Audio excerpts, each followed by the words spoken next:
We're going to convene the meeting. Public comments. This time the public is invited to address the committee. Is there anyone wishing to address the committee at this point in time? Seeing no one, I'll move for approval of minutes. So moved. First? Second. Second. Any discussion? Call for the vote. All in favor? Aye. Consent calendar.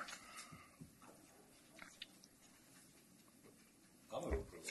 First? And a second. Second. Any discussion? Call for the vote. All in favor? Aye. Regular agenda items. Legislative update. Good morning, Commissioners. I'll give a brief federal update, and then I'll let Mark Watts jump into the state stuff because there's a lot happening, and I know we have a really full agenda this morning. So just a few items to note. CCTA staff and a few commissioners will be traveling to Washington, D.C. early next week to seek out some money and pay a visit to our elected officials and some relevant agencies. We're currently in the process of applying for an Advanced Transportation and Congestion Management Technologies Deployment Grant. The acronym is easier to say than the full name. So we'll be going there to try to visit some folks and get some insight into what can make that application a little more competitive. And we're also meeting with folks at NHTSA, Department of Energy, and we have a pretty robust list of meetings lined up for that. We have also been helping the town of Moraga, who is worried about a lack of emergency relief funding to help fund their Canyon Bridge Road replacement project.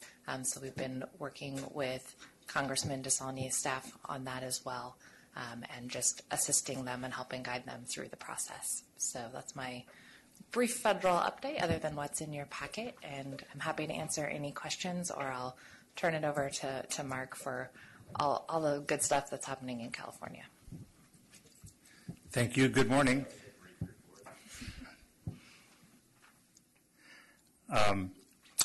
Again, happy to be here the day, the election week. The memo that had been in your packet was prepared at that odd point in time where it was like a couple weeks before the election results, so there's some discussions in there that I thought I'd update you on. Ballot measures of interest or note that were voted on this week included Proposition 69, which was the measure to lockbox the new SB1 revenues, and that passed 80 to 20%. So that gives a building block for the folks who are going to be fighting the repeal, should that qualify. Prop 68, which was a $4 billion general obligation bond for parks and restoration projects and the like, was approved, or looked like it was being approved yesterday morning at over 55%. And that is the park bond that includes funding for trails that will be important to some of the projects in interest to the members of the board. Proposition 70 was an oddball proposition. It failed. This was a measure that was negotiated in the legislature. It would have required a new vote with 2/3 of the legislature involved to approve a new expenditure plan of cap and trade revenues. There was no real campaign for or against it other than the fact that the governor and the author of the bill, Assemblymember Mays, both signed arguments in favor, and the bill was too confusing for the voters to accept, in my view. And as you know, Regional Measure 3, it was passing. I believe it's considered passed at this point in time, although I did note that several of the counties were at less than 50% threshold, which doesn't affect the outcome of the measure, but it does reflect some of the anxiety in the preparation of the expenditure plan back last summer. So I guess congratulations on the passage of the measure, and in contrast to the rest of the state, you now have an extra layer of regional funding that can help this region be competitive in SB1 competitive grants going forward. So that's my update on the elections. The memo also briefly discussed the SP1 repeal initiative, which is still under review in the various county offices around the state. They're verifying or validating the signatures. More than 900,000 have been submitted. I think I reported on that last time.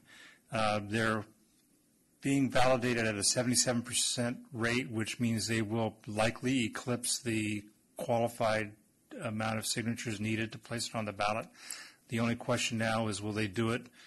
Will the collective counties submit the certifications in time for the measure to go on this November's ballot, which would be the end of June? And if they don't, then it still qualifies, but would be kicked over to another ballot. So that's kind of what we're watching right now.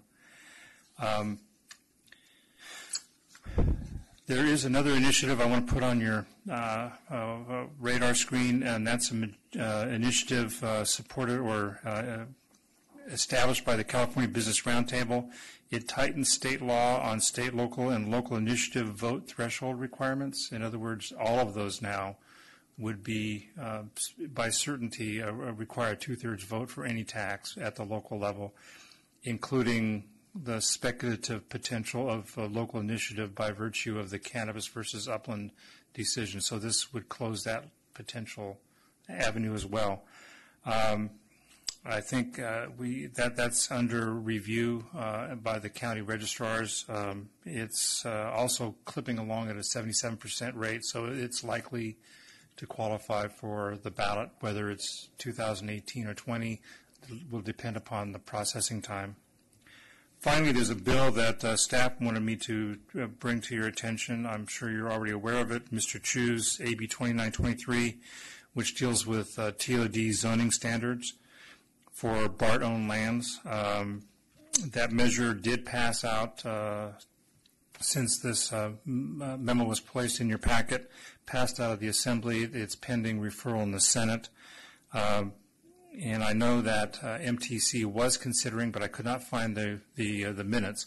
They were considering support if amended, and they were looking for certain modifications like dealing with parking policy, limited to BART-owned, existing BART-owned lands, and things like that. So I will keep staff up to date on how that, how MTC took. If I can, one of them was end of line. For Yes. the end of line, like the Dublin, East Dublin, it affected, and Haggerty was able to get that part of the bill. Whether or not they agree to it's another story. Thank you. And that concludes my report. Questions, comments? Thank you, Mark. Thank you, If Mark. I can, one other thing. You have anything on where 828 is? We had a long discussion about that same ledge meeting that end of line came up. I looked at this on Friday, and I can't recall off the top of my head. I'll shoot a note as I walk out the door. So, Don't use the word shoot. I got in trouble for that. okay. I will pass along a note so that you can be briefed afterwards. Thank you, sir. Thank you. Mr. Chair, I just want to tell you, Julie Pierce just contacted me, and she apologizes. Her flight was very late, didn't land until 2:30, got home just an hour or so ago, and she looks forward to seeing us tonight at the mayor's conference. Thank you for the update. All right. 15-0, approved financing plan for Authority Series 2012 A bonds.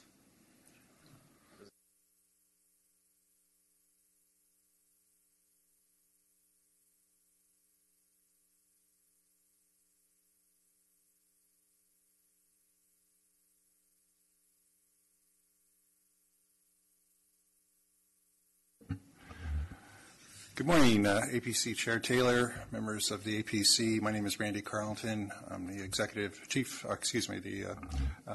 CFO for the authority, and to my right is Melissa Schick. And we have a presentation for you this morning as a follow-up to a presentation we provided the APC in April, where we brought to your attention at that point that there were some adverse impacts to the authority as a result of the Tax Reform Act that went into effect January 1.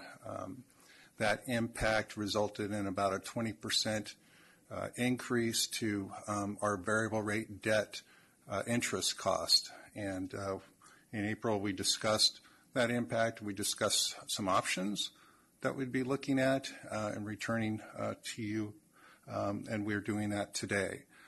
We have a preferred plan that we'll be recommending, but as we discussed, there are some alternatives that pertain to the interest rate swap.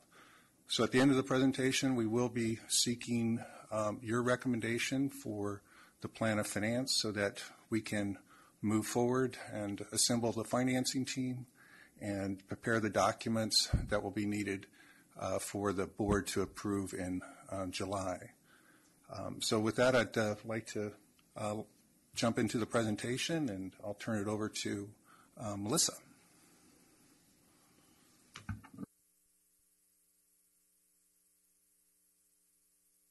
Oops.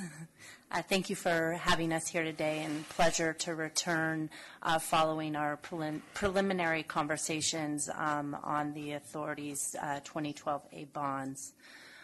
So just starting out, just a brief review of the bonds that we're talking about with regard to the authority's debt portfolio.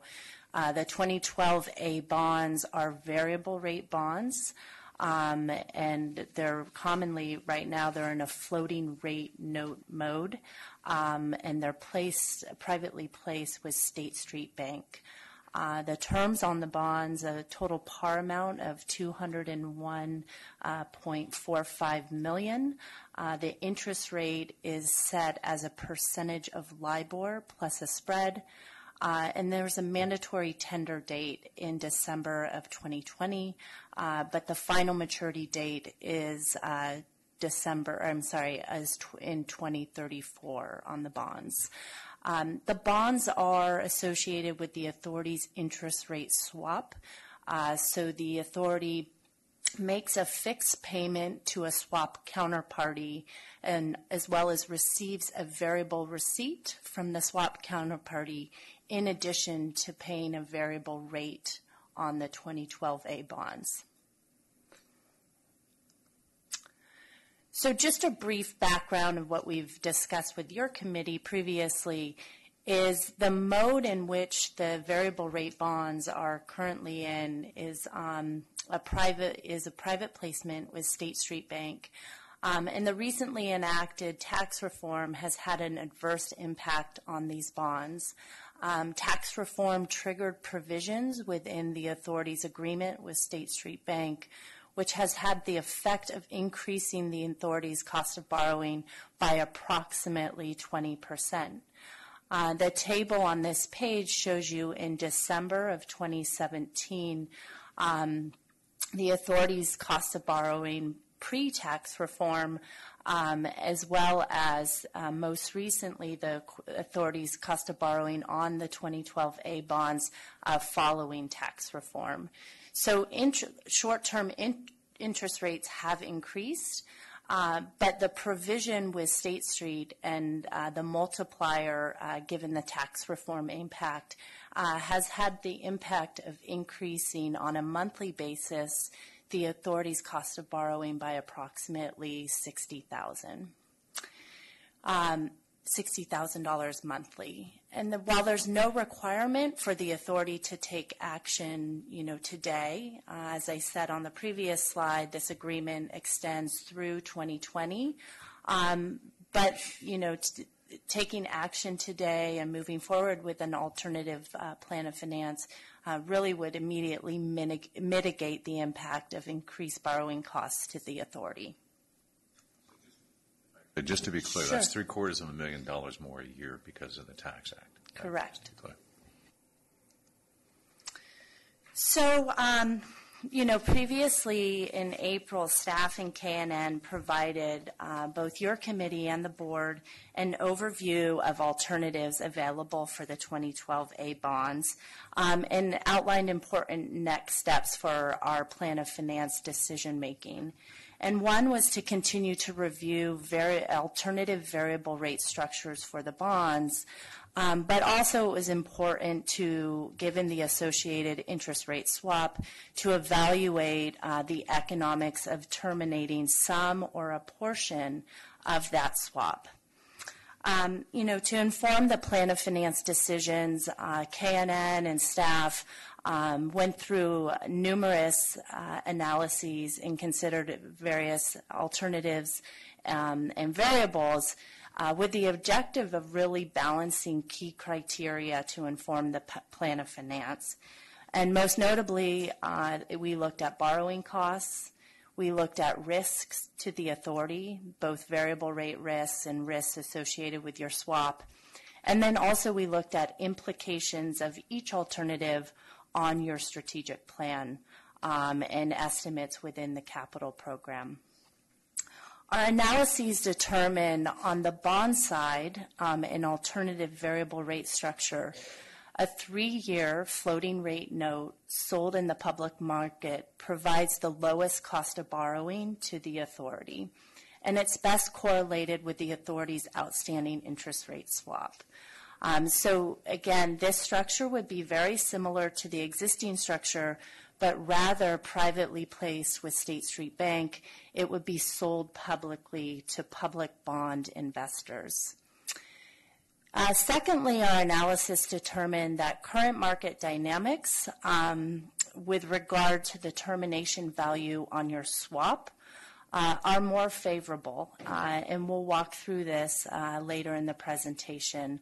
But there are certain dynamics in the current market that allow for a more favorable environment in terms of terminating some portion of your swap and reducing some swap-related risk.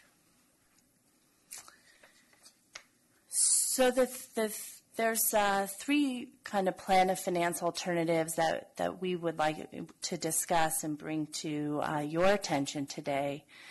First is the proposed plan, which is to retain the synthetic fixed rate structure on your bonds. So it would be merely to keep your interest rate outstanding, but to issue 3-year public FRNs in the public market. So it's the structure that the authority currently has. It's just merely changing the structure on the variable rate bonds to reduce that impact of tax reform and lower the cost of borrowing on the bonds.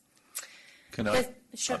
Sorry, I just want to. By the way, this if you guys do another presentation, realize it's hard for us to turn this. Your printing is so small on the page, and it's a little hard to see. Sure.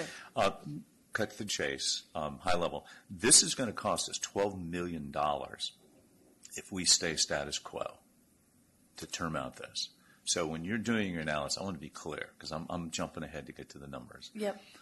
Since we didn't get to see these ahead of time. You are looking at this when you say, oh, well, we want to terminate, lower your risk. We're after dollars. How the hell do we get out of this mess? It's going to cost us $12 million we didn't know about. How do we get to a point? Because a termination fee is 13.5%. Okay, so that is 27 million. Less the 12 million. Are we going to see when I get to this last page, it's going to say, you know what, here's real dollars you want out, here it is. It's going to cost us an extra 3%? Yeah. I hope that's where we're headed. Yes. Okay. And next time, I would rather have this. This is pretty complex stuff. Yeah. And our report made it look pretty simple. Your report's pretty deep dive. So maybe next time, Randy, we could, get this ahead of time. I know we have a short time frame here, but it would be a little helpful too, because there's a lot to absorb. And we have 2 people who have never had a conversation about this. So. And I'm trying to figure out how to say what he just said. So, thank you. Otherwise, it's okay. And I guess I was going to ask the question, since we're interrupted your entire project here. No, this is what we're doing. I'm trying to figure out, because I totally agree with him, how do we get out of it? Do we just swallow the bullet, or do we want to get out of it? Or we're talking a whole lot of money, Yeah. and it's going to cost us more. So can we eliminate the swap? Probably not, but in other words, versus you going through all this, which is great, but cut to the chase, how do we get out of it? Sure. Should we just go straight to the costs? I think we can address these questions as we move forward through the presentation. Right, but I'm saying, Randy, there is no free lunch when it comes to the swap if we're to simply. Well, I'm aware of that, but what I'm trying to say, we don't need to go through verbatim. We need to go to bottom line, what are we going to do? Okay, well, we'll just Cost summary or financing. go through Right. the numbers Sure. then. There you go. Sure. Okay with the board? That's the page. By the way, we should, it is hard to read, there is a copy of this on our, yeah. So if you turn to page 5 of the handout, So you'll have the information there in front of you. there's 3 proposed structures for your review. The first is variable rate bonds in the swap. Alternative to that is to get out of a half of your notional on your swap and issue fixed rate bonds, partially to fund the termination payment on the swap. And the second alternative to the proposed plan is just to issue fixed rate bonds and fully get out of your swap. So the top portion of this chart shows you alternative to alternative, the amount of par associated with variable rate par, and then the amount of par associated with fixed rate par. So you'll see the proposed plan maintains $200 million of variable rate par, which will be hedged by your swap. Alternative 1 splits the difference. You have just under $100 million of variable rate par and just under $100 million of fixed rate par. That fixed rate par is a refunding of some variable rate exposure. It also is financing a partial termination on your swap. In this case, that partial termination is $12 million. And finally, alternative 2 considers a full termination of your swap. Therefore, you have $193 million of fixed rate bonds, and that $193 million of par finances a $27 million termination payment, as well as refunds outstanding variable rate bonds. Within the second piece of this chart, and you'll see the swap termination statistics, the proposed plan does nothing to the swap and maintains your outstanding notional of $200 million on the swap. The alternative 1, as I had mentioned before, partially terminates your swap such that you have just under $100 million of swap notional outstanding, and you've financed a termination payment of $12 million.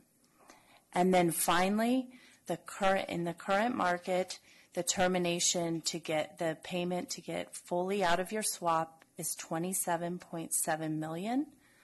And as a result, you would fully get rid of the swap notional. Just a quick question to understand that. So when you say the difference, the line that says difference from proposed plan, are we, because I don't know what you included in those numbers, given that we're going to pay $12 million more on our current swap, is that included in there, that analysis? To say that, okay, you're taking actual current day cost of that swap that if we proposed, and that total repayment at the $12 million extra or over the life of it because of the tax implications, that's the $290 million. The $290 million is the proposed plan to get out of the current structure where there's a tax implication. So the current structure where there's a tax implication, the total debt service cost, if you were to do nothing, would be closer to alternative 2. So it would be closer to 300 million.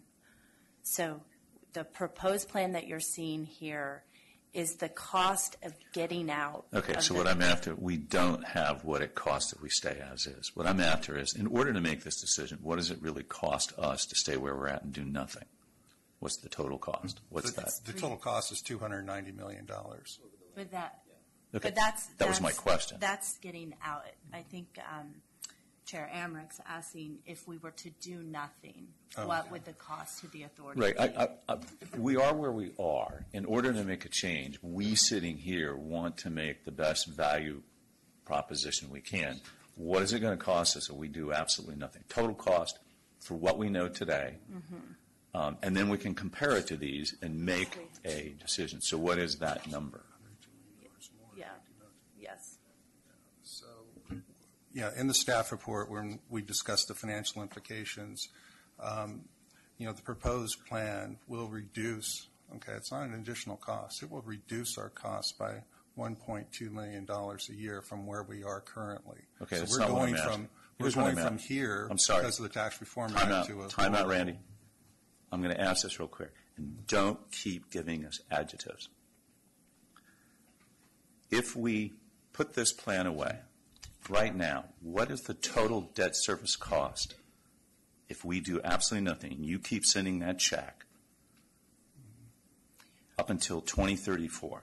Estimated cost. What's that total cost? So the current structure goes through December of 2020.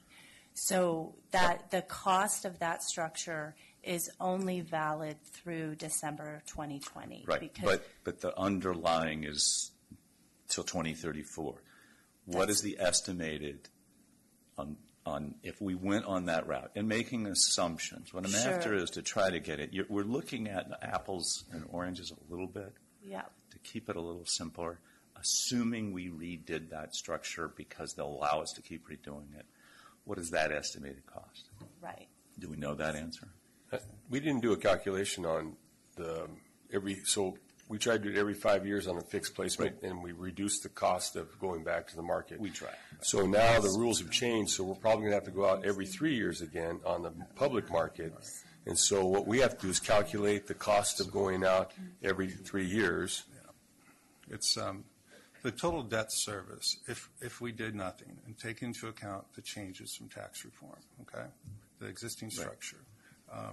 It has to be reissued in 2020, but if we make assumptions going forward, our total debt service on the existing structure at the higher cost of borrowing is $305 million. Okay. So it's almost close to the alternative too. Correct. Okay, great. That just makes me feel, Sure. okay, I know where we're at. Sure. Okay, thank you.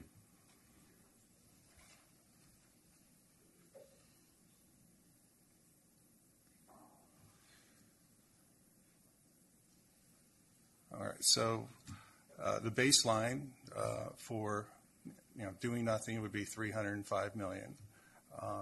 If we take out that form of borrowing and go into a similar form of borrowing, but at today's market rates, we could reduce that total debt service from $305 million to $290 million. We can look at these alternatives related to a partial termination and a full termination of the swap. Tax Reform Act had no impact on the swap whatsoever. It was only on the bonds. And we're showing you those alternatives. Pay off about half of it. Well, what's our total debt service if we pay off half of it, have half floating rate debt and have half fixed rate debt? Well, that total number is $292.9 million. If we incur the full cost of terminating the swap, that is $307.9 million. So there's four numbers: $305 million, $290 million, $292 million, or $307. From a staff perspective, we come before you with, the lowest cost, most efficient form of borrowing, and that's what we have in the proposed plan. That's really clear. So I have a question. So under your recommendation, is this accounting for all the transactions that we're going to have to do, all the fees, all the staff time, all of those costs in to the end of that? And every time we do reissuance and keep doing this, does that cover all that cost? Yes, and you'll see in the last line of this chart that we have an estimate in there for future cost of transactional costs related to having to go back to the market every 3, 4, or 5 years between now and 2034. So what's the significant event? What are we doing different between 2025 and 2026? What's the event happening there?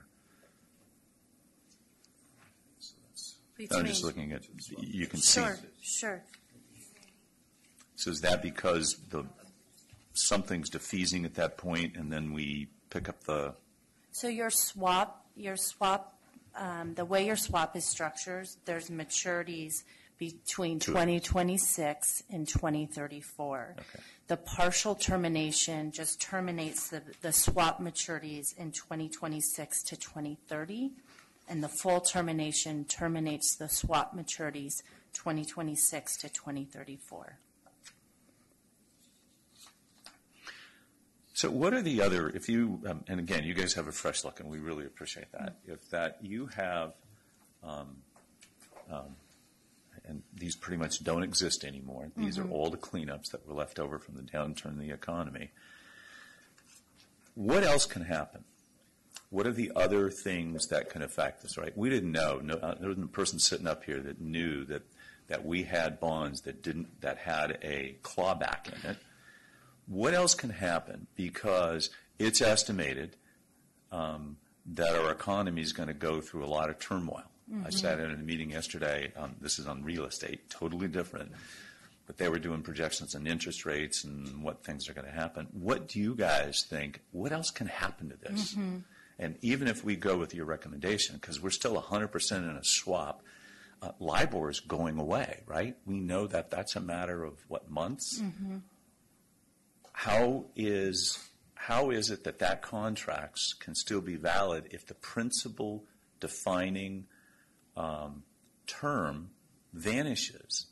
There must have been another clawback in there. Or does it have to be by mutual agreement? If it's by mutual agreement, does it give it to say, hey, guys, it ain't working, we're out, and then we don't have to pay? I mean, what are all the things that can really happen here? Sure.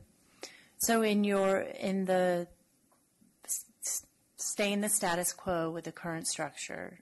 You'll have variable rate risk still outstanding, and you'll have swap counterparty or swap-related risks outstanding. So on the variable rate side, what can happen? Rates can increase and be volatile, although your swap hedges that. So in performing our analyses with staff, we did a lot of sensitivities on the implications of increased variable rate, and the swap kind of does serve as an effective hedge. As rates rise, your swap receipts offset that. What you do have, though, is this ongoing market reissuance, reoffering on the variable rate side. So every 5 years, the authority effectively needs to reset its variable rate structure. So what does that mean? There's market access considerations. So, the authorities is a highly rated credit. However, there's always the potential of the authority's ability to access the market and refinance that variable rate structure. Right now, you're in a floating rate note structure.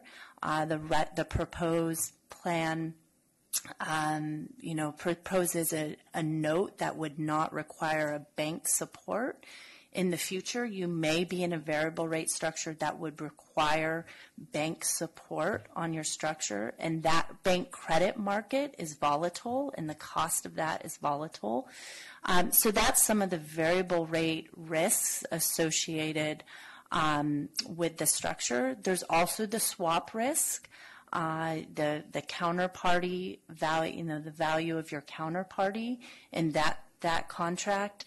There's, as you mentioned, Chair, the change in LIBOR It's generally felt that the market will adjust to the new benchmark, but there is the possibility that the change in that benchmark, which is expected to be in 2021, could have implications for the authority's variable receipt on the swap. There's tax-related risk that's ongoing. You've felt that on your variable rate bonds right now, but tax risk is a component of the swap. There's also what we call basis risk. So it's your cost of your variable rate bonds versus your variable rate receipt. While LIBOR will move in tandem, there's a spread associated with both the payment and the receipt that may have a mismatch and increase the cost of borrowing. So you mentioned one thing that's of concern. You said there's still a continuing tax risk implication, and is that based on if we status quo? I understand that, but if we went with your proposed plan, which on paper has the best cost advantage to the agency, is there still tax risk in that plan? There's tax risks inherent in variable rate and swap structures, and it's just the tax-exempt nature of the bonds, and there could always be changes in tax policy that would have implications on either the variable rate structure or the swap. So basically, clawback provisions are always going to be in those types of financing agreements. Under this proposal, what is the criteria? One of the things that we've never, from my seat, and it's not a criticism, it is what it is that we've at times had to put up huge sums of money as we make interest on it, but we can't touch the money. What is the criteria on all three of these solutions here? How much and what triggers it? Sure. Where would we be at today? Because we still have, I think we're just slightly, I can't remember the number that we're at, Randy, but we have a small deposit at this point. Are you speaking of collateral? Yeah. Yeah, there's absolutely no collateral posted at this point. As interest rates rise. And how high did we get to? 47 million once? It was 57. I believe was that what it was? The negative value reached 67, 68 million. So how much did we have to put up as collateral? So 20 to 30 million. Yeah. Okay. So we're at zero right now. Right. What are the trigger points in all three of these solutions? Well, in alternative two, where the swap is gone, there's no trigger points. Yeah, right. In alternative one, where we reduce your swap notional, the trigger point is reduced, and so this reduces your potential to post collateral. And how does it change from what we have now? I can address that. So currently, the swap is $200 million, and that threshold is at $40 million. All right. So if it's cut in half, and the swap is $100 million, we have that same $40 million credit that we would work with. So interest rates would have to increase dramatically. That's an alternative one. Alternative one. Okay, but you're proposing not alternative one. Right. Well, that's the alternative. Under the proposed plan, it still has the it would be $40 million of credit extended to us by the counterparty. Anytime the market value of the swap is less than a negative $40 million, we have to post collateral for that incremental amount. In alternative one, if the swap value is cut in half, it's $100 million, we still have that $40 million credit extension from the counterparty to work with. So there's twice as much capacity before we have to post collateral. And then, as Melissa indicated, it's in alternative two, there is no collateral requirement. But effectively, on the proposed plan where we keep the swap, do the other financing mechanisms, effectively, we still got to keep $40 million. Whether or not we actually do it, we have to keep our cash position in a way that we always have access to $40 million, just in case. And on the alternative, we have to still would keep $20 million in case. We could do things that we always have to keep at a point in time. If they make that call, you have, 24 hours to post it? Again, it's just the incremental amount. We do not have to set aside $40 million. If that was the case, we'd be doing that today. We don't have to do that. The area that we would be concerned about is any amount in excess of that $40 million extension of credit from the bank. But So from a cash, the incremental amount. I'm sorry, from a cash flow point of view, and by the way, it's the answers that are going to get the reaction from me, and we're not going to get out of here. I'm going to be blunt. We have had to put money as collateral that we could not use, and we label it as, oh, well, it's still our money, we're making interest. But it is not allowing us to achieve the taxpayer direction for us to build assets and programs. So in each one of these, the first scheme, status quo. We're still in that position, and as a financial manager, you have to guess on an annual basis from my seat of how much money you have to be in order to keep our credit rating in place, because if you can't make that call the day they do it, our credit rating is going to fall through the floor. So on each one of these, what are you, as our financial planner, going to tell us that on a theoretical basis we need to have excess cash sitting in our accounts on an annual basis on each one of these? Obviously, the last one's 0. I know it's an estimate. You must do that, because otherwise, how would you get the money? Well, that is something that we think about, absolutely. Currently we have a significant amount of cash, Right. As a good backstop, and that is one of the primary reasons why we have a good credit rating. Let's remember that in 2034 the swap goes to 0, right? And so do we. Between now and then, all right, that's something that we'll be concerned about. We still have $18 million of Measure C money of cash in the bank account, and on top of that, we still have cash. We have accumulated cash from Measure J that's earmarked for projects. I want to emphasize that the posting of collateral, the swap has had no impact on our project delivery whatsoever. And that's stated in the staff report, and I just want to be clear on that. That has not been a Well, case. that's an opinion, and I appreciate that. I don't share that opinion, because that means we have more money than we need, and we're not accomplishing our job. That means just because the timing of our projects, I want to get those projects done now. So tell me I can spend that $18 million, and your answer is no. So it's all perspective, right? We have a date specific to defease this agency. We had a date specific on Measure J. Why do we have $18 million left? Right? We should have spent that money. We delayed those projects. We are controlling the delay. So we are delaying the delivery of whatever it is, because those monies were set for very specific purposes. And clearly that's our decision to do that. But on this side of the table, we're here to accomplish those things as soon as possible to make the biggest impact on our taxpayers to help make traffic work better. So just in terms of this analysis, we need to have another footnote, is you could potentially have to have cash set aside to these things. That's the judgment we got to make. And what will that, in our seat, in our view, will we be able to accomplish all the goals we want when we want to accomplish them? We're out desperately looking for money, but we always got to think, well, we better make sure we got a lot of cash in the bank just in case. And that, to me, is worth having some clear definition other than saying, yeah, you may need collateral, but what is it? How much? How many millions of dollars? There's a decision in that.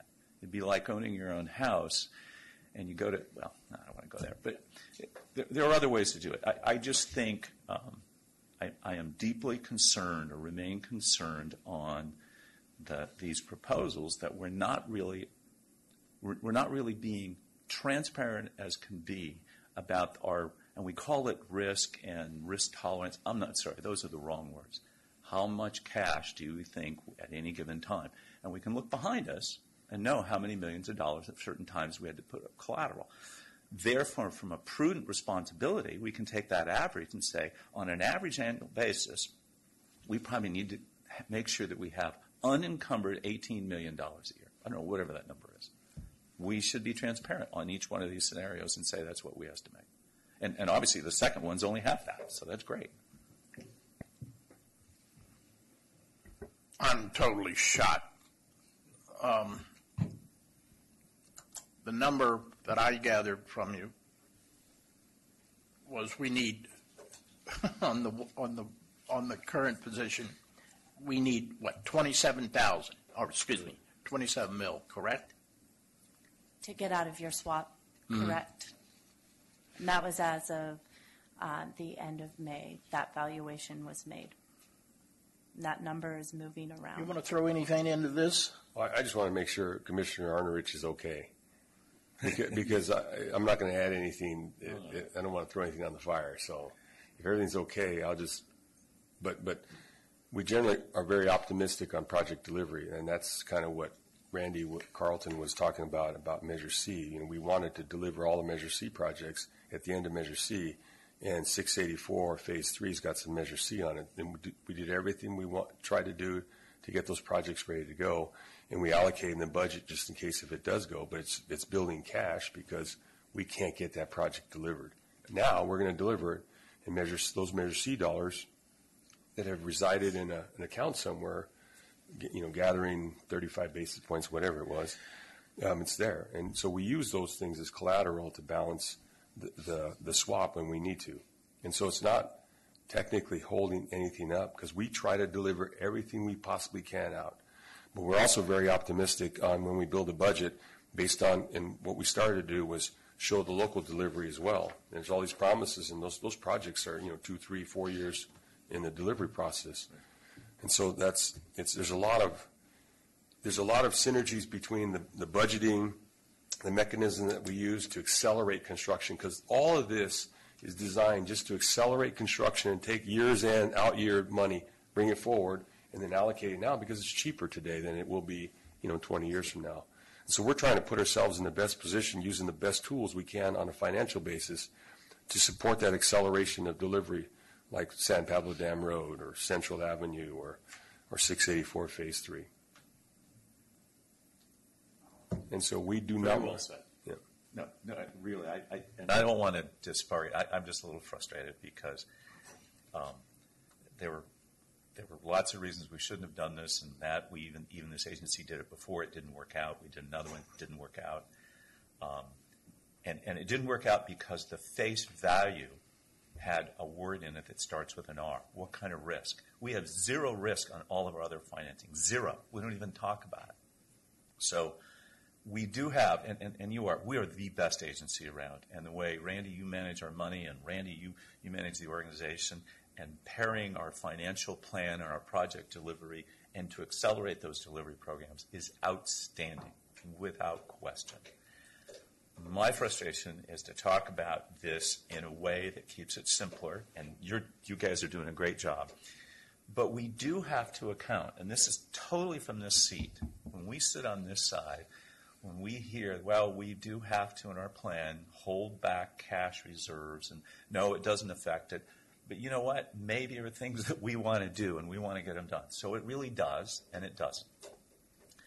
But we do have to be, I think, clear about that with a clear, by the way, on average, under column 1, we need, under this plan, to keep cash reserves on an estimated annual basis of X amount of dollars, because that's what we've done in the past. So we know that. The second one, we know it's going to be half, and the other one is zero. I think, in all fairness, you should be able to look at, here's our cost, even though it's $27 million, as Bob said, to terminate, the actual net effect between option 1 and there is 17, right? It's not $27 million. That's the termination, but the effective cost is $10 million less. So for $17 million up front now versus do we have to hold a lost opportunity from my side, that's my words, they're not technical and they don't meet your standard, but a lost opportunity of $18 million until way at the end, is that worth trading over the next 20-something years? And I think that's a decision we probably would like to make ourselves. With your recommendation is, how do we balance that? So. The other, if I may, the other key piece is look at how that debt service is going to be split. So it's not equal. So it's not going to be 25% out of East County, 25% out of Central, 25% out of South, 25% 40. out of West. Because it's project based. And so you're going to look at It's in there. Sorry, I thought I had on. So it's not going to be equal. It's not an equity issue here. It's going to be split because it's project based. And so you're going to take 49% out of the strategic plan for East County. That's on page 15.3. It's in the middle. 30% out of Central County, 13% out of Southwest, and 8%. So when you calculate those dollars that we're going to have to reduce in the strategic plan, looking out into the long range, it's not equal. So this is, it's a very complex issue, very, because it has a lot of moving parts, but it's all part of the delivery machine. Yeah, and I appreciate it. I'm glad you brought that up. That's what makes this complicated. We want to make sure we're respecting that, and because you guys are managing the project delivery, we have to. It's just, I just want to be as transparent as possible, and we all kind of go in knowing, and knowing what is the risk. We all kind of know you're saying in 2021 that LIBOR goes away, we'll come up with another one. But have we had, an attorney who is qualified to look at that? Is there something that breaks that agreement? Does it give us an out clause? Does it give them leverage that we don't have? Is it unilateral decision? They say, well, that's what it is, and it's not favorable to us. Do we have a say in that, or how do you do that? Because when you change a contract term because you can say it's force majeure, okay, but who wins and who loses? Do we know that answer or how that works? And then Hudson.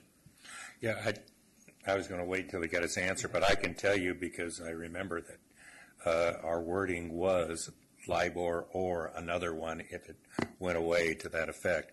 I love this. You've asked all the questions I had in my thought process as I was reading this going, why was I dumb enough to agree to go to APC this morning? And seriously, everything that you've got there, the 40%, I want to try and not retrace it, but maybe add to this. On 15.3, it talks about in the event the swap value falls below a negative 40 million, then parenthetically currently negative 27.8. Maybe in the explanation when it gets to the full board, you're at negative 27.8. If it gets to 40, some of these problems that Newell's trying to elaborate on right now come to mind. I always try to think, what am I dumping on somebody 5 years from now? Because 5-10 years ago, we were dumping it on ourselves. And I went to this same chart right here, and I saw what Newell saw. What happens in 25-26, this big jump? And maybe I can couch it around a question that he's been beating on for a little bit here. So we go to the debt service of 26.8, and this parenthetical 27.8 goes to 47.8. I mean, is this something that anybody's thought about? I lived through the jump from 8% to 22% in real estate, and I'm always leery of this stuff. And to be frank, I did go through this and afterwards said, no, our record's so good we should probably hang with the proposal. But I'm always in the background trying to figure out what am I dumping on somebody else. So, so when I got here, the interest rates were very low, and the comment that Randy Carlton used to give me is these interest rates can't go any lower. So they were going this way. Pretty soon it was like almost zero, right? So now it's going the other way. So if we get to your point of it's 21%, whatever, let's say it goes from 3 to 8, then now that is becoming close to zero. Right. And so that's the time. So as interest rates start rising, so what we're in a rising interest rate situation, it's more favorable to take a look at that synthetic derivative, and there may be an opportunity to get rid of that for a lot less money in the future. Yeah, that's right. The same thing. I'm beginning to feel like a genius. I just can't talk. in 2008, when I first started, we were in a higher interest rate environment, and the swap had a positive value of $8 million. Keep in mind that, as interest Brandy, rates rise, talking about higher interest rates in 2008 when you went through the 80s and 90s, that's just ridiculous. I'm just worried about if we go back that way, and he just explained it to me. It's still another opportunity to have even less of what Newell's taught. What's the difference in getting out of this thing?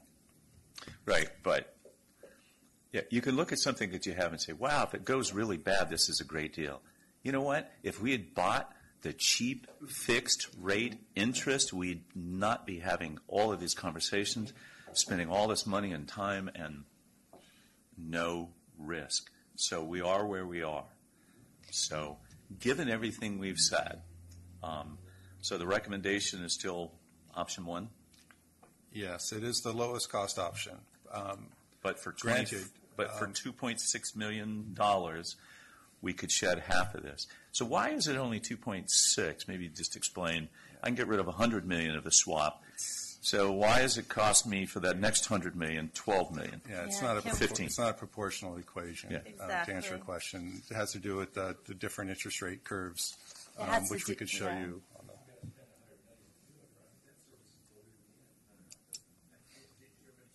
It has to do with when we're looking at the bonds and the swaps, there's a swap curve and a bond curve, and it has to do with the relationship between the bond curve and the swap curve.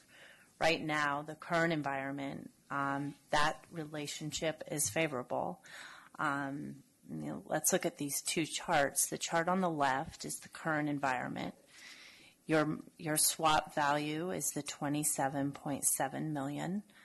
The blue line is tax-exempt interest rates, and the green line is the swap curve.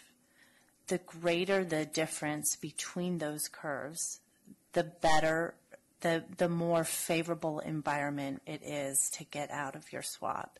Effectively, you're financing your termination payment at much lower tax-exempt interest rates than the swap rate. Going back to the environment where you had to post collateral, and the swap had a valuation of $62 million, you see that differential between the bond curve and the swap curve is on top of each other. And that's the environment that creates a less favorable, obviously, environment to get out of your swap. So, in speaking with staff, we've talked about this collectively. If there is a time to get out of your swap, the current market does offer a favorable environment to do so. Just by the graph on the left is what illustrates that. And so again, you ask, why is it only $2.5 million more than the proposed plan? And it's just merely because shedding the swap on the front end, you're able to finance that in the tax-exempt fixed rate market at such a lower rate, where in some ways it ends up being slightly neutral from a cost perspective for you.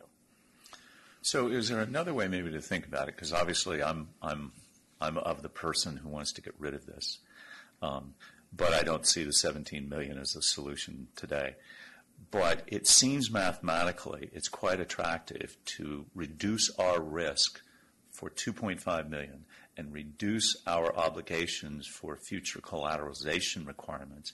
And if we've had an average of, say, 18 million over the time we've had this, that we might theoretically kind of think about that we might need access to cash to, what we're really, just take as a percentage, we're basically paying a 1.25% fee to get out and reduce our cash risk obligations and maybe to an average of $9 million.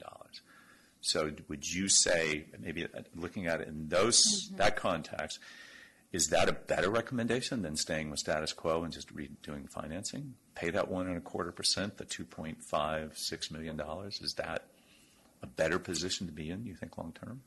Yeah, certainly I think reducing some of the concerns around the swap, particularly with regard to the collateral posting, getting rid, terminating a portion of the swap will certainly address that.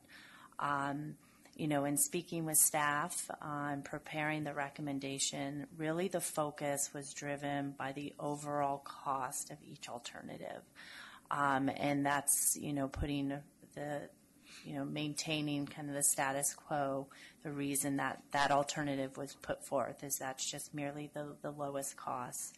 But certainly agree that the middle, the alternative one, the middle ground, really strikes a nice balance between cost and taking some of the concern off the table with regard to the swap and ongoing collateral posting and tying up the authority's liquidity and flexibility there. Can I get a point of clarification? I missed something completely, and I didn't realize until you just said this. The reason I was leaning more towards the proposed plan is because I felt you were paying off $100 million. You're not. No. And you'd still have, that does bring me back more to where what you're asking, is it worth the risk? To me, the big problem was losing the $100 million that you could spend and have readily available. So when this gets explained to full board, I'm pretty sure I'm not the only one that's going to miss that, that we're taking $100 million out of what we can spend. So, but that one makes it tough. I'm for, like you said, for $2.5 million to get rid of that potential, some of the things we're hearing, it could go either way with me, and probably a few other people, and you may have to chime in here. Oh, I'm looking at this. I don't know, Rand, before this goes full board, I don't know what direction we're going right now. I'm honest with you. I don't know what. In fact, I think we need more direction, or we need something. Does this have to be done like now? Well, time is of the essence. We are incurring So we got to costs. keep it going. Yeah, it's about $60,000 a month. Right, yeah, $65,000 a month it showed on the chart, Yeah, I think. exactly. So And, here we are, we're eating away three-quarters of a mil. So I would actually make a recommendation. My recommendation is to go with option 2. I see this as for 1.25% fee, we drop. And by the way, we spent, what, $5-6 million previously when we got out of our last one. I was going to add, a little bit of historical context to this potential decision of terminating half the swap. The original swap, 2005, was $300 million, not Right. $200 million, right? No, what I was saying, we got rid of $100 million, and we spent how much to do that at the time? It was $11.4 million was the termination fee. Clarification. When you say option B, are you talking about alternative 1? Yes, I'm sorry. All Yes. right, thank you. And, They're numbered differently. They're not alternative 1, 2, 3. There's a. So I know you were on the board at that time, Yeah. Newell, and at the time when ARRA funding became available, and at the time when we were going to start up the bond part that ties to the swap, the then executive director, suggested that, well, we have this additional $100 million for the Caldecott project coming in from ARRA as a backfill for state funding. This is an opportunity perhaps to reduce our risk from $300 million to $200 million, and made the decision, paid the fee. We baked that fee into the cost of borrowing, but we did incur an $11.4 million termination fee and reduced overall risk. We've got to cut some I moves off. will second. You need a second, obviously, to get going. I think that it's important that when we have the options or the other thing at the bottom of the page, and I italicize, that, and I don't know how you want to word it, that because it's one of these things that's so close that you go home and you sleep on it, or something you think about because of what we were discussing here might change the way it's presented. So, I've wrestled with this since I read the darn thing, and I was looking at, okay, here's a chance to get out of it, but I don't want to spend $100 million. But I've had that position all along. I was the one dummy that wouldn't have done the swap at the beginning, and it turned out to be pretty good. But I think the full board will want to take a look at your presentation, and I don't know how to. I would just say that two of us at least, and I haven't seen the vote, listen to everything from what we've heard today, and would probably lean towards the alternative.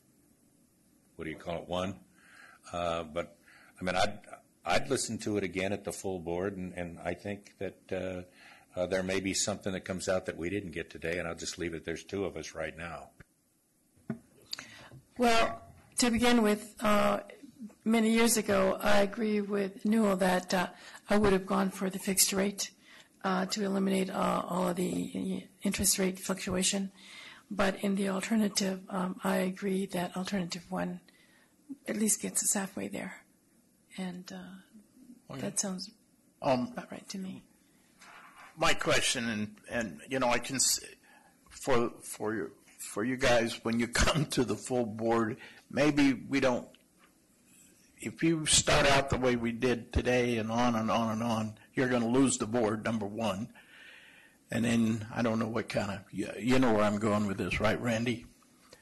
Yeah, less background, just jump right to the alternative. Yes, yeah. I think that would be, and then, you know, the choices, make them pretty clear on how we do it. I would suggest that. Yep. All right, I'll go first and a second. Any more discussion? Yeah, get on the line. Yeah, I really think that question or the point that Newell made when he said what happened 25-26 does have to be in the presentation, but does it change with alternative one, or is there something there? I mean, you do something that you might need to explain to people that if we do this, is there a difference in what we're paying, something along those lines, because we've come up with a recommendation which was, I think, different than what you proposed. All right, back to it. I have a first and a second. Any more discussion? Call for the vote. All in favor? Aye. Welcome to Thank you very much. to CCTA and APC. Thank you for putting up with this. That's right, you did good. I'm going back to planning. All right, 16-0. We're going to try to move along if we can. Let's move along. Yeah. Proposed budget for the Contra Costa Transportation Authority congestion management. Speed it along. And you know why? That's because they do such a good job. We never have to question what they're doing.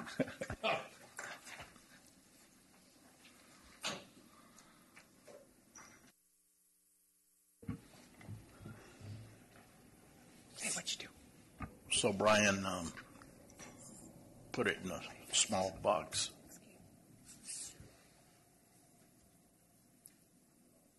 You're awesome. Hey, where's you?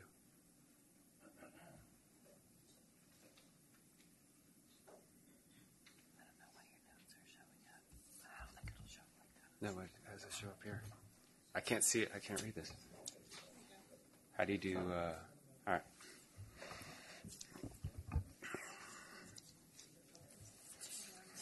That's good. That's good. Good morning and welcome. My name is Brian Kelleher. I'm the finance manager, and I'm here today to present the proposed fiscal year 2018-19 budget. Here we have is the budget summary for 2018-19, which basically goes over the changes from year to year. In your left-hand column, you have where the budget is sitting today and where we're projected to go for next year. Before I get too far along, I want to thank Susan and her team for always helping me do the project section, and all of the directors as well that had their input to get us to this point. As we go down here, this is just a summary of the main components that make up the authority. We do this every single time we do the presentation. I just wanted to go over the sales tax revenues.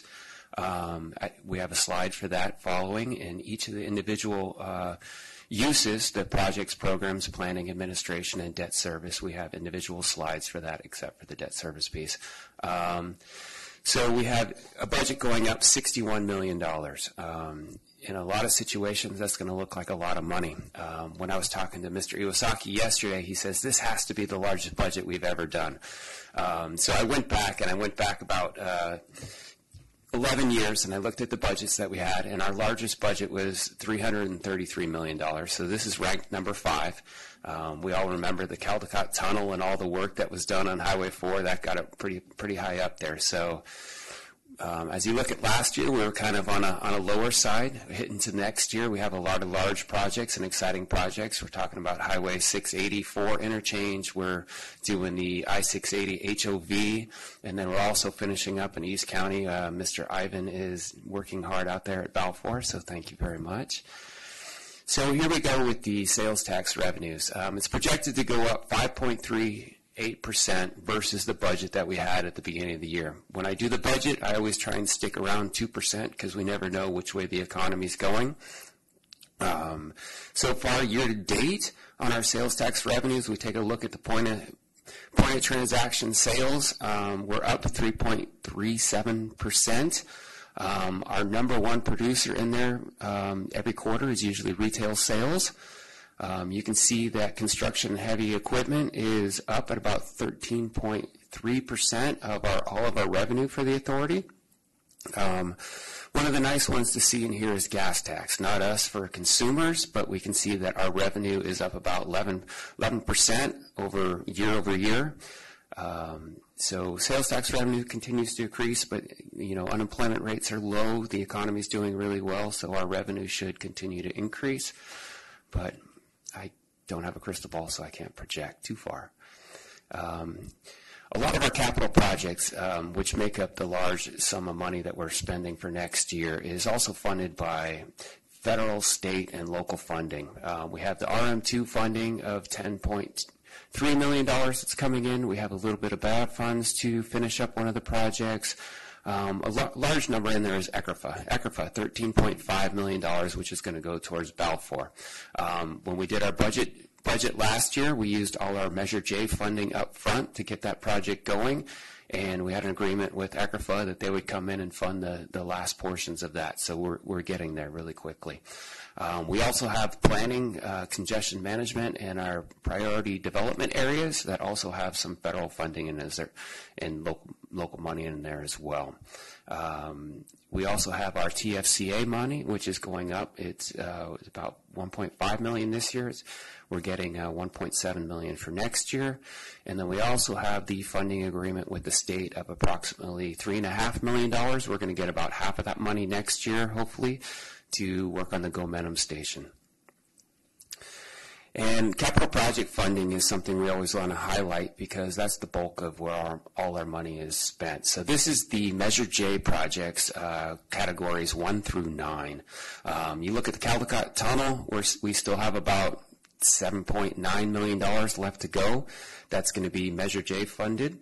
Then we go all the way down to East County corridors, $22.6 million. And if you look off to the other side, we got some other funding in there, which is $13.5 million of that is going to be the ECRFA funding. So when you go all the way down to the bottom, we have capital projects in Measure J that's going to spend $106.6 million. And then we have some alternative funding, which is your federal, state, and local funds. We're going to be spending about $69.9 million. Of that $69.9 million, we have about $58.5 million left in the bond that we just did in 2017 that's going to fund that. And the difference between the 58 and the 69 is about $11.5 million, which is going to come from reserve funds that we have built up over the years in the project section. So as we collect the $91.5 million, this is the allocation percentage breakdown for all of the different categories that we have commitments. If we take capital projects, that gets about 42.5%. So we're going to get about $38.7 million.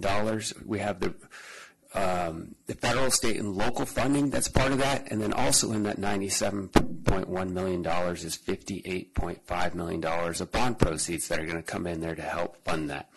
And then we also have expenditures totaling about $166 million.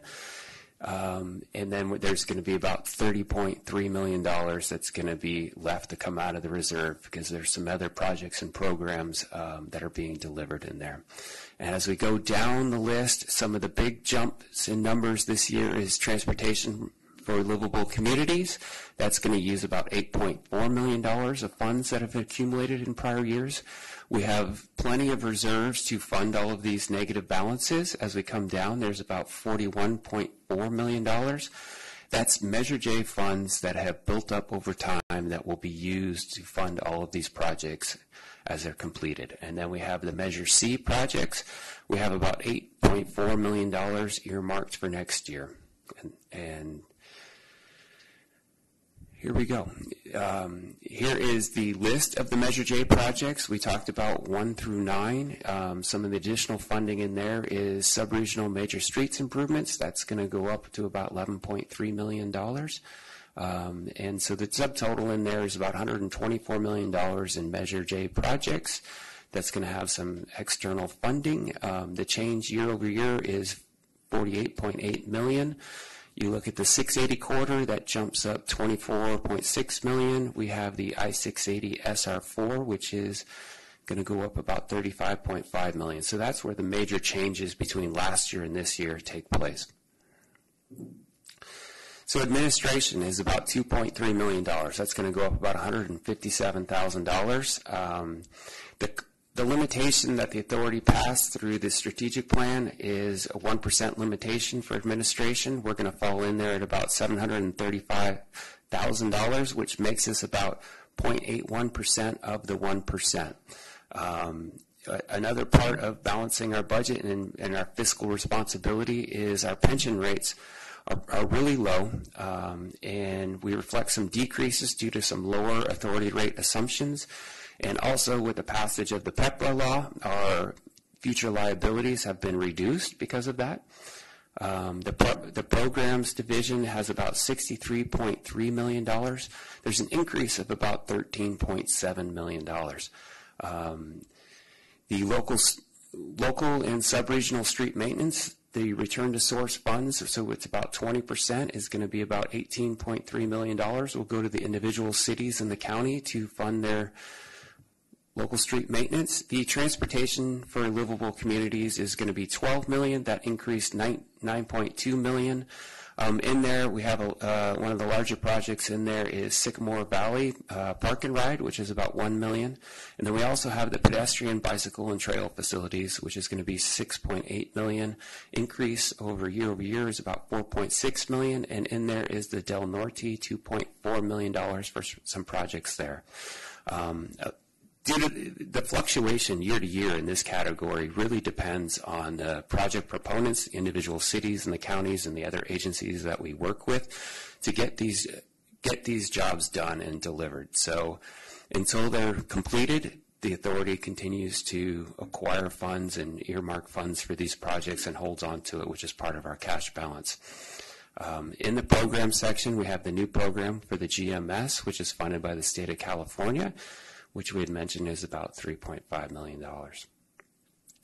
The planning budget is relatively unchanged. It's increasing about $65,000. We have some contracted services associated with the growth management, action planning, and monitoring and project modeling. These are year-over-year expenditures. We also have the priority development area contracts. Those are starting to reduce over time. And again,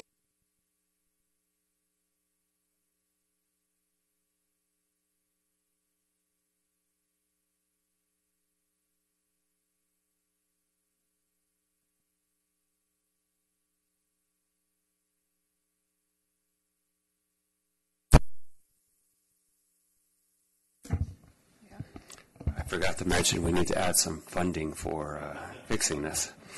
Up there we have, if I go back to that, thank you, maybe this happened on purpose, we have about $120,000 earmarked for equipment and office furniture. In there is the replacement of some of the AV stuff, and then we also have $85,000 earmarked for authority boardroom carpet and chair replacement set up in there. And then let me go back to planning. I apologize.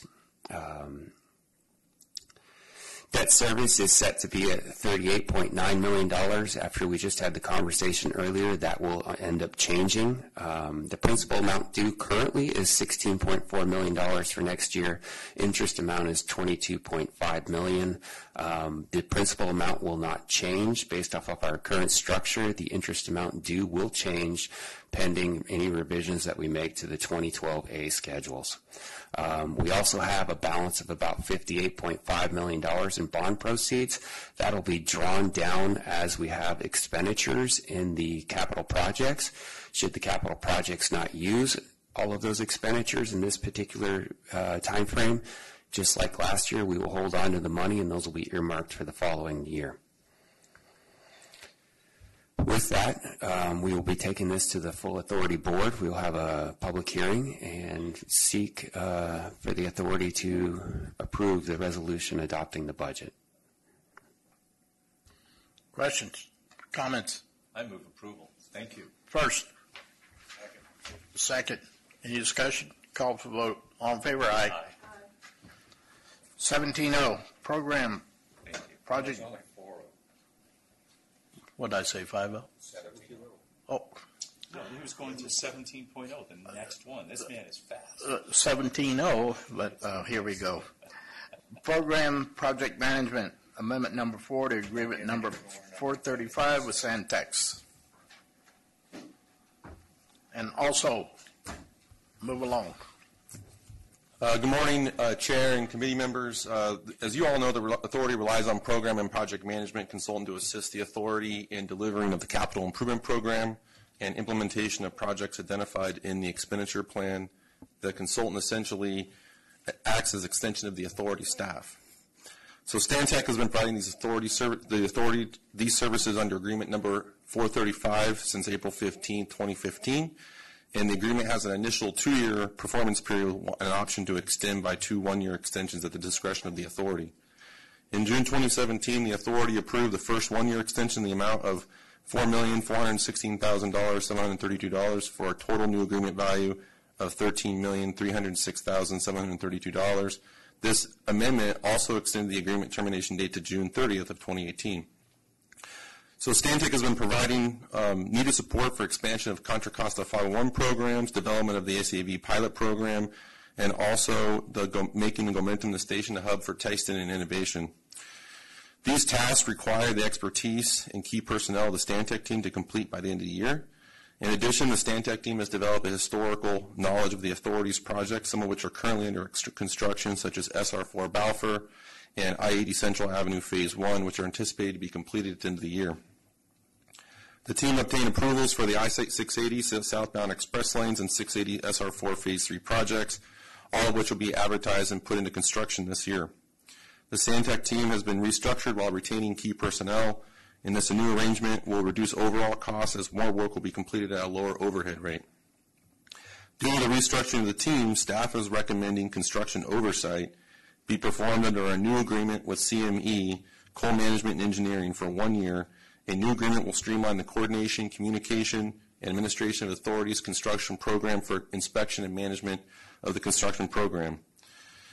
The authority is at the peak of the overall construction program and requires continued support by CME and the key personnel to award and advertise the 680 express lanes and oversight of the 684 interchange as they move into construction this year. So in March 2018, the authority board authorized staff to negotiate for 1-year extension, and staff has completed its negotiation for scope and fee for the amendment in the agreement number 435 with Stantec.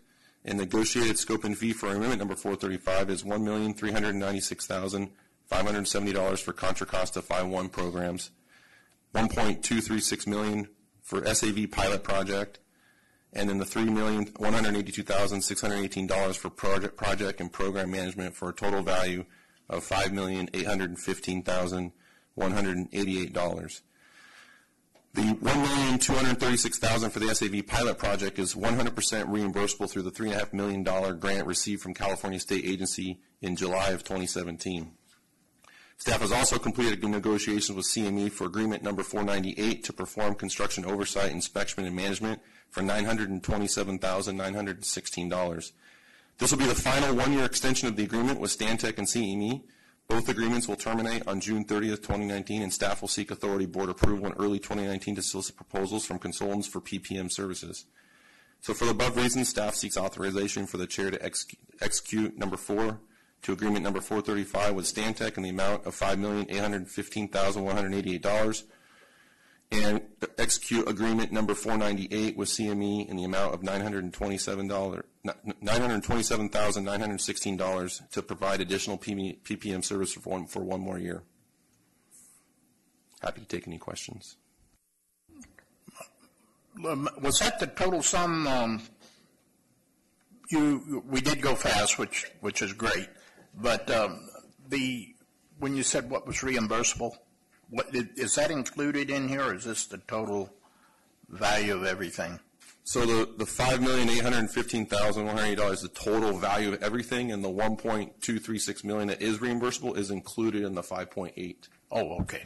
That was my clarification. Any other questions, comments?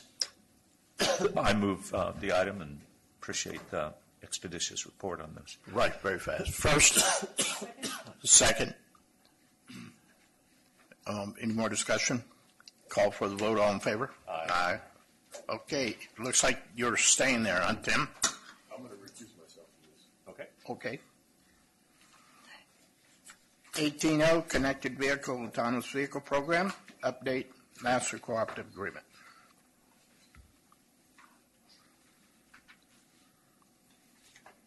So this one I do have a presentation. Okay. And so let it be noted, Christina, so be noted that the director has left the building or somewhere. Okay? So again, good morning, Chair and committee members. My name is Tim Hale, Deputy Executive Director for Projects. The authority staff initiated the CVAV program in late 2014 to foster research and innovation in the field of connected vehicles and autonomous vehicle technologies. So through the CVAV program, the Gomentum Station testbed was formed at the Concord Naval Weapons Station, and in partnership with CCTA, the Gomentum Station Incorporated nonprofit was formed to support Gomentum Station. So through this partnership, Gomentum Station has grown into a national recognized leader for innovation in autonomous vehicle technologies. I do have a few slides of background that I'm going to try to cover quickly. Gomentum Station Incorporated is a nonprofit public benefit corporation and is a separate entity from the authority, as we covered and discussed in April and May of 2018. The testing at Concord Naval Weapons Station only makes up for 20% of the overall Gomentum Station program, and the program reaches far beyond the Concord Naval Weapons Station to advance these technologies research and enhance mobility and safety. The Gomentum Station Incorporated owns the program and testing partnerships. So Gomentum Station Incorporated owns and is responsible for the implementation of the program and meeting the needs of the partners, and Gomentum Station Incorporated can deploy their own projects to advance connected and autonomous vehicle technologies, and they were also responsible for the research and testing at the Concord Naval Weapons Station. CCTA and Gomentum Station Incorporated have been partners from the beginning, and I want to explain a little bit about how this partnership works. We did discuss some of this in April and May, but want to just bring it for others. The U.S. Navy owns the former Concord Naval Weapons Station in the city of Concord. The city of Concord has a master license with the U.S. Navy and sublicense access to the Concord Naval Weapons Station for the purpose of testing autonomous vehicles. The authority holds a sublicense with the city of Concord to access the Concord Naval Weapons Station for autonomous vehicle testing. So in July of 2015, the authority, City of Concord, Concord Local Reuse Authority, entered into an MOU to define those roles and responsibilities relative to managing and operating the autonomous vehicle testing at Concord Naval Weapons Station. This MOU is being updated to provide access to the Concord Naval Weapons Station for 5 years and increasing the number of testing partners, and that MOU will be brought forth to the authority at a future meeting. In November 2016, the authority approved MOU 99.00.01 with the Gomentum Station Incorporated to establish the roles and responsibilities to support the Gomentum Station program. Within that MOU, authority staff currently provides support to Gomentum Station Incorporated for managing some of the day-to-day operations at the test bed, including scheduling of partner testing, coordination with the City of Concord, and facilitating tours at Concord Naval Weapons Station. Critical to our role, we're responsible for maintaining the sublicense with the City of Concord to access the Concord Night Weapons Station for autonomous vehicle testing, and Gomentum Station Incorporated has primarily facilitated and managed the partnerships at Gomentum Station.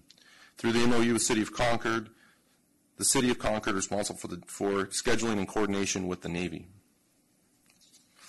So through our success and partnership, the program has grown exponentially to a point where the framework of the partnership is no longer meeting the needs of the partners and needs additional resources. So the MOU between the authority and Gomentum Station Incorporated is being updated into a master cooperative agreement to better support the program and provide the ability to transfer funds between Gomentum Station Incorporated and the authority. So through this new master cooperative agreement, CCTA will continue participating in testing demonstrations and operations at Concord Naval Weapons Station, and including responsibilities for public agency coordination, obtaining agency approvals and permits, design and construction of site enhancements, demonstration projects, facilitating deployment of demonstration projects, and administration of state and federal funds. Gomentum Station Incorporated will be responsible for the management of those partnerships, planning and coordination, operations and maintenance, testing, and marketing and outreach of the Gomentum Station program. In April 2018, the authority supported AAA's intent to acquire Gomentum Station Incorporated. If the acquisition is completed, the master cooperative agreement would transfer to AAA and would assume the roles of Gomentum Station Incorporated. So in the future, the authority may continue to receive federal and state funds, and Gomentum Station Incorporated will continue to receive private funds. So through this master cooperative agreement, the authority and Gomentum Station Incorporated will be able to leverage private, federal, and state funds. And based on the grant funding received in July of 2017, the $3.5 million requires a non-state match. And so without these private funds, we would never be able to get access to the $3.5 million. The agreement will also put in a framework for allocation of funds, reporting, auditing, and procurements to be consistent with state and federal funding. And happy to answer more questions about that during Q&A. And the master cooperative agreement was discussed at the March 2018 board meeting, and the authority requested clarifications to the agreement. And so in your packet, a redline version of the agreement is provided to illustrate the revisions requested by the authority in March of 2018, and Mala, our legal counsel, will review those proposed revisions with APC. We made a variety of changes that you requested, and they are in your packet. The one I wanted to point out and call to your attention is the provision that requires prior written notice and approval for the authority. Excuse me, I think I'm losing my voice. Prior written approval and notice to the authority of a change of ownership for Gomentum. We included the language in Section 13 of the agreement. However, Gomentum has not agreed to this revision. So we do have some additional language for you to consider. And instead of having prior written approval, it would be giving prior written notice 60 days in advance. And in the event they do not give prior written notice, then we could terminate the agreement. So that is the one significant change in the agreement from what you requested. So with that, staff seeks direction and approval on master cooperative agreement number GMS 002 between the authority and Gomentum Station, and happy to take any questions on it. Okay. Yeah, I'm looking at page 1846, the signatures for this, and then I'm looking at the italicized whatever page you had before that, and Gomentum ownership, legal structure, corporate, where did I? Gomentum's ownership, legal structure, corporate entity status, controlling officers. We don't have, all we have is the chair that's signing. Is that correct? And I get, and Habib's position now is chief financial officer. That's Correct. what we're saying on this thing. We're not going to have anybody else sign other than Federal and Terry Ann for this. That's correct. Are they the controlling officers of us, or am I misreading that also? Federal is the authorized officer of CCTA. Okay. He can So sign if we on don't that. sign this thing by the end of the year, we got to, you change the names. That happened to me. So, excuse me, go ahead. Well, first of all, thank you for all of those changes. Those are, I think you guys are spot on, and appreciate the strikeout version as well. I would only suggest one tiny thing, and it's just how we present this, because there was one director who, and one of our advisory people had no idea how this thing is structured. And what I would say is and this is for you, Tim, when you introduce this and you say Gomentum is a private organization, that CCTA has no financial interest and or authority over Gomentum because it is I just think if we say that, we're as literal, because there was a huge misunderstanding here last time. But otherwise, I think this is just what we're looking for. Appreciate the cooperation with Gomentum, and I think this is setting us on a great course for a good future. And I'd move the item when we get to it, or recommend that we move it. Sorry, that I would recommend with the changes that you propose, we send it to the full board, that's all. I guess the question I would ask them, since each year we have a new CCTA chair, should we put in there somewhere or another, not just federal government, but upcoming chairs, or did you understand what I'm asking? I do. Is it for purposes of executing the agreement, or? I don't know. That's why I'm asking you. I mean, we always have the current chair execute the agreement. Well, but I think on something of this nature, I didn't see that actually in the wording or language of this. But it's on any action the board takes. Once the board approves it, whoever the current chair is. Whoever the current chair is. And it lives forever, even if the chair changes. Got it. That's what I wanted to clarify. Correct. And Okay. we're recommending this for approval for the next board meeting, so that's why we've indicated. Okay, I just want to make sure, because we do have changing Rotation. chairs, rotation here. All And right. I would point out that the previous chair of the memorandum of understanding did a great job. Okay, we have a first and we have a second. No, we just informational. And we're just going to keep moving. Any other questions? We good? Okay, then we'll call for the vote. All in favor? Aye. Opposed? All right. Does Randy come back, or is he gone? He's gone. Okay. Correspondence, news clippings. We got everything. Governmental asset letter. Commissioner staff reports. Anything? Chair, nothing. Commissioner reports. Nothing. Executive staff. Nothing. Other business. Yes, adjourn. Thank you. Is there a 22nd on the next page?